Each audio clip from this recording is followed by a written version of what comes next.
আসসালামু আলাইকুম।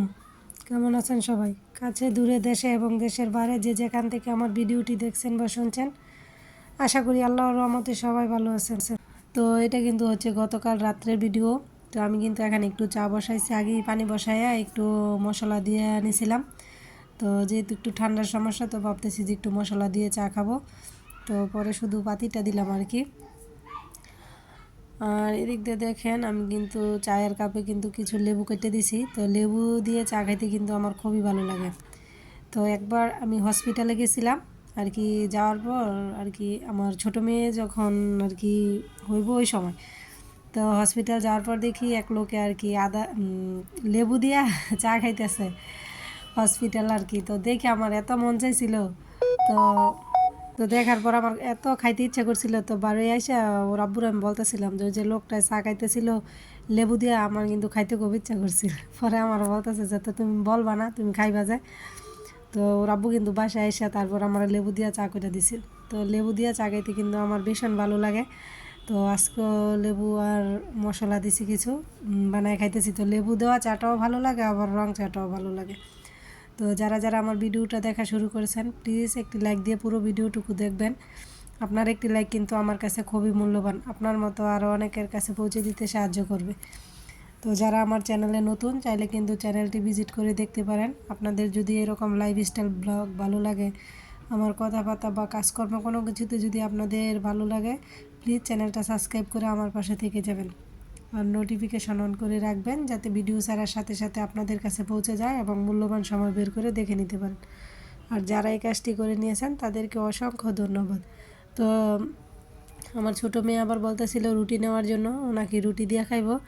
তো মশলা দিয়ে চা বানাইছি, তো আমার কাছে তো এমনিতেই ভালো লাগতেছিল। আর এই যে সত্যি কথা বলতে কি, এই জায়গায় না অনেক প্লেট বাটি ছিল। তো ওইগুলা কিন্তু ভিডিওতে আর দেখাই নাই। আমি মাছি যে এখন শুধু চায়ের কাপ পিসগুলো মাছতেছি, ওইটাই দেখাইছি। জানেন কেন দেখাই নাই? কারণ আমার ভিডিওগুলা আমার মা যখন দেখে বা আমার বাইরের ছেলেমেয়েরা দেখে যখন বলে যে দাদু দেও তোমার মেয়ে রাত্রের বেলায় কত কাজ করে, তখন কিন্তু আমার মা ফোন দিয়ে কিন্তু আমার খুব বকাঝকা করে। তো সব মায়েরাই চায় যে তাদের ছেলে মেয়েগুলো ভালো থাকুক, সুস্থ থাকুক।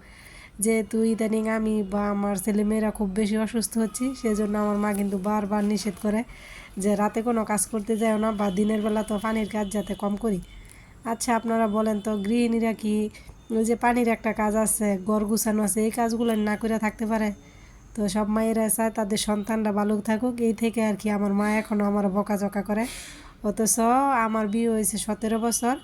আমার বড় মেয়ে মাশাল্লাহ বড় হয়ে গেছে, হয়তো বা আর 2-4 বছর গেলে বিয়ে দিলে আমিও শাশুড়ি হয়ে যাবো।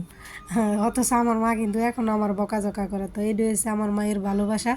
মা যতদিন আছে ততদিন একটু বকাঝকা করবই, যদি মন্দ কিছু করি দেখবো, শাসন করবো, এটাই স্বাভাবিক। আর এই যে দেখেন এদিক দিয়ে কিন্তু কিছু মাছ আমার মেয়ে কাটটা দিয়ে পরিষ্কার করে নিছে। তো সে কিন্তু খুব মনের আনন্দ নিয়ে মাছগুলান কাটছে। তো ফ্রিজে কিন্তু আমি মাছগুলান কাটতে রাখি নাই, তো ওই বের করছে কাটটা দিয়ে পরিষ্কার করে। তো আমার দেখায় দেখায় হলুদ মরিচ দিতেছে আর কি। তো মাছ ভাজা করব। তো বলতেছিল যে আজকে প্রথম দিন আম্মু মাছ করছি, তো আমার কাছে কিন্তু ভালো লাগছে। আমি বললাম যে ঠিক আছে, তো আবার যখন মাছ আনবো তুমি কাটবা। তো ওইটাতে কিন্তু যায় না, আজকে শখে কিন্তু মাছগুলো নই কাটছে। তো এদিক দিয়ে আমি মাছ ভাজা করে নিতেছি, আজকে তেমন কোনো রান্না বাড়া নাই। তো এই তো মাছ কিনলেন কিন্তু ভাজা হয়ে গেছে। তো আমি কিন্তু সাথে কয়েকটা শুকনো মরিচও ভাজা নিব। তো আমার কেন জানি শুকনো মরিচের ভাজাটা খাইতে এত পরিমাণ ভালো লাগে, কিন্তু খাওয়ার পর আবার সমস্যা হয়। সমস্যা বলতে পেটে ব্যথা বা পেট জ্বালা পোড়া, কিন্তু মুখে খুব স্বাদ লাগে। যে মরিচ ভাজাটা খাইতে আমার সুন্দর একটা গন্ধ আসে, খুবই ভালো লাগে আমার কাছে এটা। তো এখনও যারা আমার ভিডিওটি দেখতেছেন, লাইক দিতে ভুলে গেছেন, প্লিজ একটি লাইক দিয়ে দিবেন। তো আমাদের বাড়ি যেহেতু রাস্তার সাথে না, তো রাস্তা দিয়ে ওই যে নির্বাচনের চলতেছে। তো ওইগুলানি কইতেছে, যেগুলান হয়তো একটু শুনতে পাইছেন আপনারা। তো 12 তারিখে নির্বাচন, তো আর কি কিছুক্ষণ পরপরই মিছিল টিয়া যায় আর কি। তো সেইগুলোই শোনা যাইতেছে আর কি। তো এদিক দিয়ে কিন্তু আমি মুসুরি ডালটা আগে সিদ্ধ করে নিয়েছি, তো পানিটা একটু কালো কালো দেখা যাইতেছে। তো এটা কিন্তু আমি কোনো কিছু দিই নাই এখনও, তো দিব। আগে লাউ দিয়ে নিতেছি, পরে কিন্তু আমি হলুদ মরিচ লবণ টবণ সব কিছু দিয়ে দিব। এটাতে আগে কোনো কিছুই দিইনি। তো হলুদ দিয়ে দিলাম, তো অল্প পরিমাণের মরিচও দিব, লবণ দিব।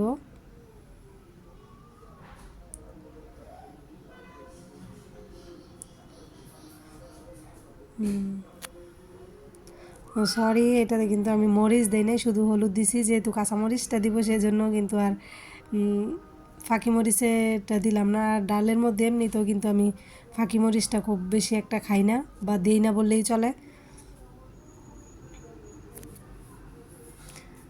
তো লাউটা একটু সিদ্ধ হয়ে আসছে, এখন কিন্তু টমেটো দিয়ে দিব আর সাথে কাঁচামরিচ।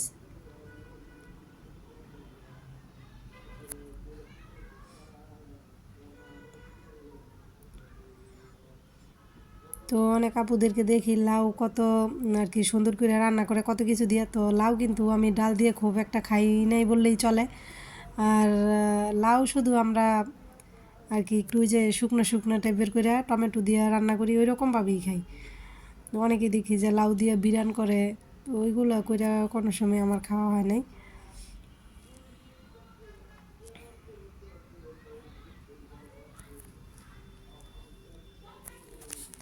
তো সবাই ভালো থাকবেন, আমাদের জন্য দোয়া করবেন। আল্লাহ হাফেজ।